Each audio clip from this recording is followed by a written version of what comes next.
Here's a couple different ways that you might want to try to use a compressor. Now, a couple of these are fairly standard, a couple of them not so standard, maybe. So let's jump into it. Right now I'm using the Bravado Clean Tone.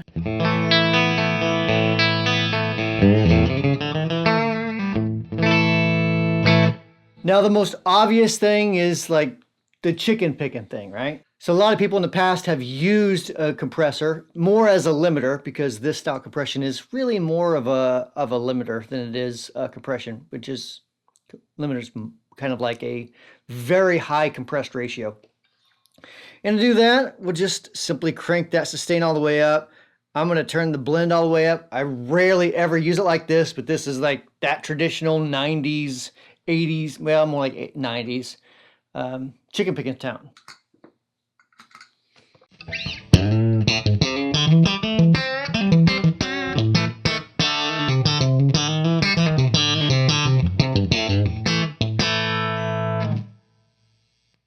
That's a ton of compression. You can hear the noise floor come up, everything gets squashed down. Whereas a traditional compressor, more like a studio style, is really just a downward compressor. It's just hitting the peaks down. This style of compression is taking those lows, so it's doing upward and downward. It's bringing those lows, the really soft notes, bringing them up, taking the really loud notes, squashing them down, so you don't have any dynamics, basically.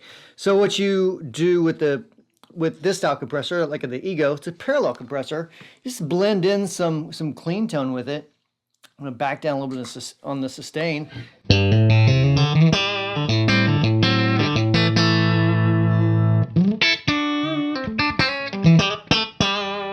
And keep in mind, a lot of this type of tone is really in how you're picking it. So even with it off,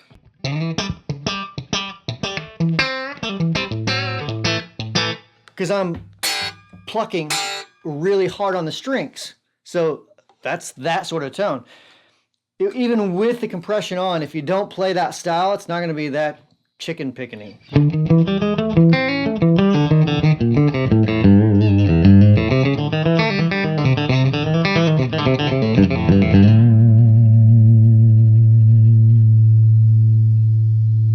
Lots of sustain though that way. Quite a common thing that people use compressors for is just with single coils especially, just kind of fatten them up a little bit. So if my clean tone is, just add a little bit of compression, probably dial the sustain back down a little bit.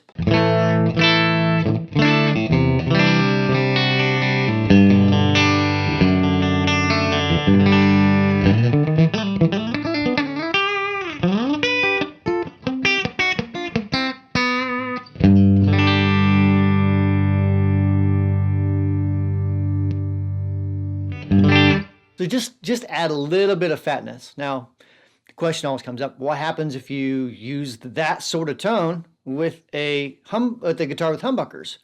Does the humbuckers work the same with it? Let's try that. Let's see what happens. So I'm using this whip fill. This is kind of a combination between a Les Paul and a Telecaster. I think he calls it I don't even remember what he calls it. The Uncle Les or something like that. Les Caster, maybe? I forget. I call it my Les Paulicaster. And humbuckers aren't super hot in this, but they are a lot like my Les Paul's pickup. So by itself, no compression.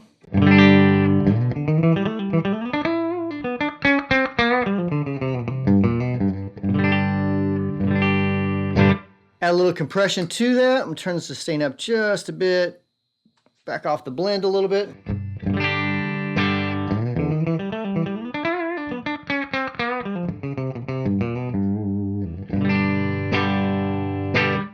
So what's happening here? It sounds like it's squashing more, right? Well, the strength, basically the strength of the signal from the guitar is more than a single coil. So it's going to act a lot like an input gain adjustment on this type of compression. So what you might have to do is you might have to back off the sustain a little bit. You might have to add a little bit more blend to it because it is going to be more squashed. And you can hear it when I smack on the strings. It's just compressing that transient each time. So it's not going to mess anything up. It's not going to sound, too radically different if you use a guitar with humbuckers with a compressor. But it is a little bit different than a single coil. So just keep that in mind. Just dial your controls back a little bit on the compression and you should be just fine.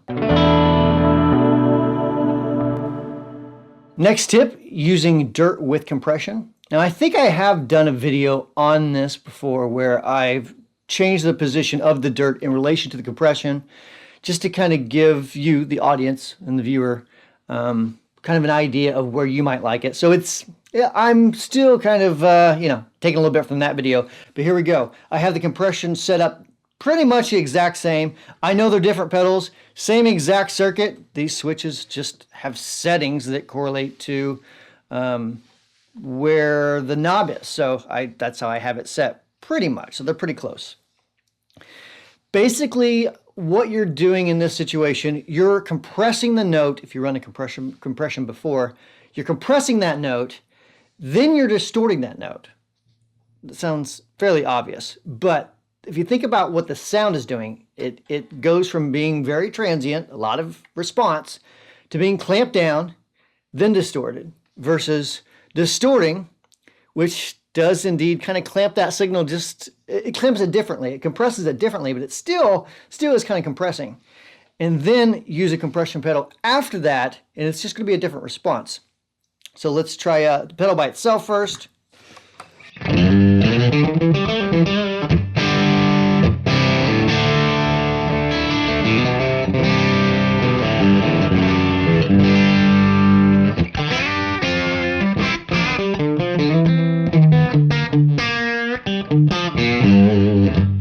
Running compression before that.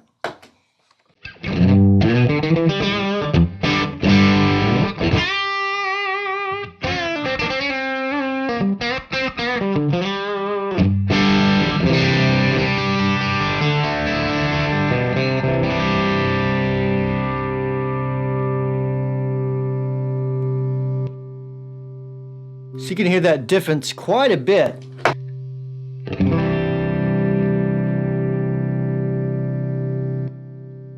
The sustain of that note, even though the blend has quite a bit of clean signal into it, that sustain really carries through. So it's a huge difference there. And you're going to notice kind of something similar when it's after, but the response is different. And that's obviously not something you can really show in a video, but when you're actually hitting the note, it just feels a little bit different to have that compression afterwards. And if we don't have a lot of clean blend in it as well, it's really going to limit things even more. So, but we'll get into that in just a minute. That's a tip later on down the road. Let's try the compression after this.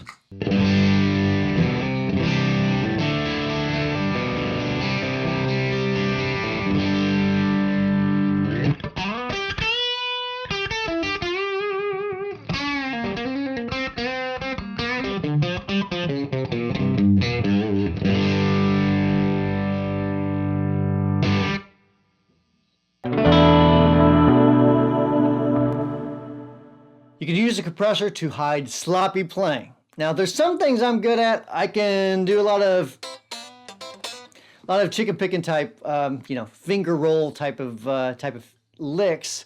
But one thing I'm really bad at is straight up shredding. Just not my thing. Never has been.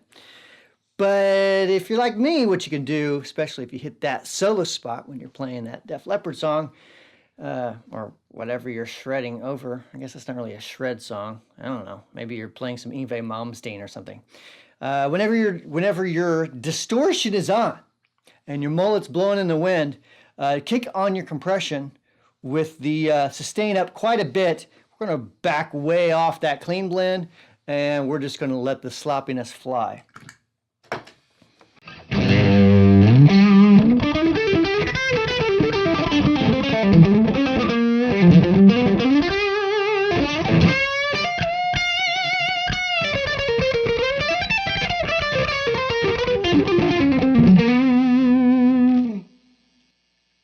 Now, yes, that's pretty damn sloppy, I know. Without it though, and I'm not using a lot of gain on the sovereign.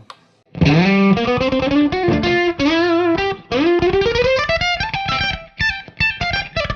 can't even do it without it.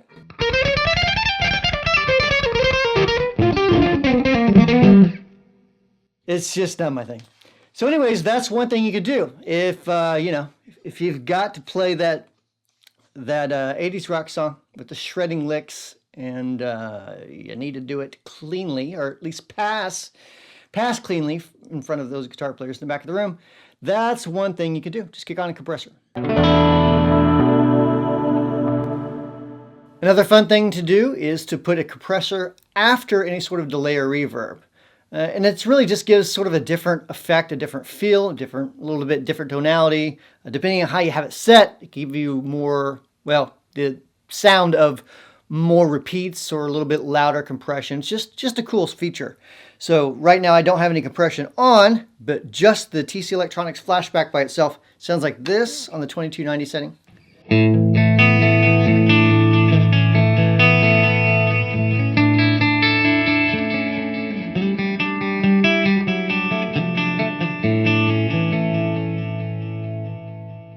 Now, as you can see on the compressor, I have the sustain all the way up. I got the tone, I don't know, a little bit past noon, so 1 o'clock or so. Attack, this is sort of important for this style compression. I have it way down. Blend just kind of to taste, so I don't want it fully compressed so it squashes everything, but I do want some of that warmth and some of that, you know, just a little bit of that punch. So let me do a little bit of the delay without compression, and I'll turn it on right in the middle of it.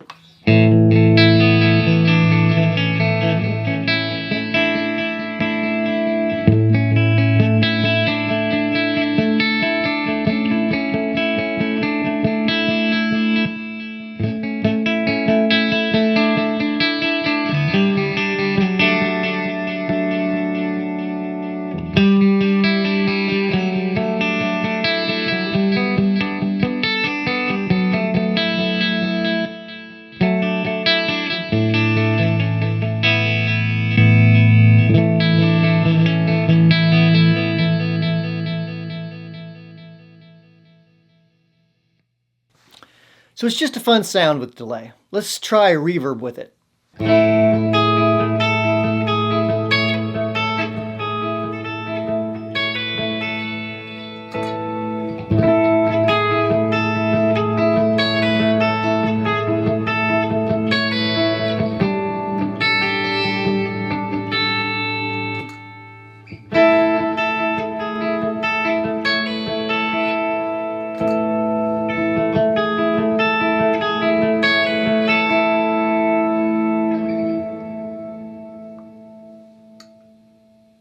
So it's a hard tone to describe if you're explaining it to someone, of course, but whenever you hear it and whenever you play it, it's like an air that's around the echoes, each echo independently. It's really sort of an odd thing in a cool way. So it's a very cool effect of that. All right, and finally, you can use it as a limiting device to control the volumes throughout the chain. So here, I'm just using 2 different pedals set at completely different levels. And normally, that can cause a problem in a mix, right? So if you're playing at the band, kick on one pedal, might not be loud enough, might be too loud. With the compressor set up in something sort of this way, this is an OTA style, so like a Ross style compression. I don't have a whole lot of sustain on it, so it's not a huge ratio, but since it is downward and upward compressing, it's going to kind of squash everything to the same level, but not too dramatically like that first chicken picking type sound. So here we go. By itself, my clean tone. Hopefully I don't clip my preamp here.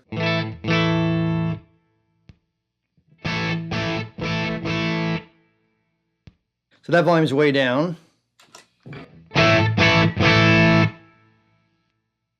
That volume is way up. So loud, not loud enough, clean tone, we'll call that unity.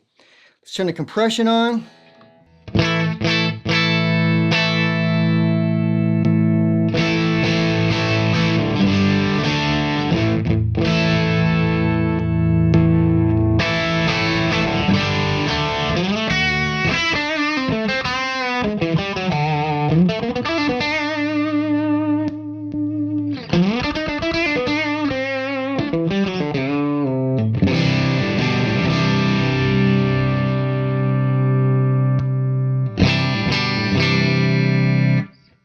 And you can blend some of that clean signal back in with the parallel compression because, as you can tell, it is squashing things quite a bit. So what I would do in this situation, I would just simply start my blend all the way off, all the way up on this is off, and then just back it down to where I'm not losing those levels, but I am allowing the ability to kind of level out the sound level of the different effects. So I would guess this, depending on where your other settings are, probably somewhere around noon.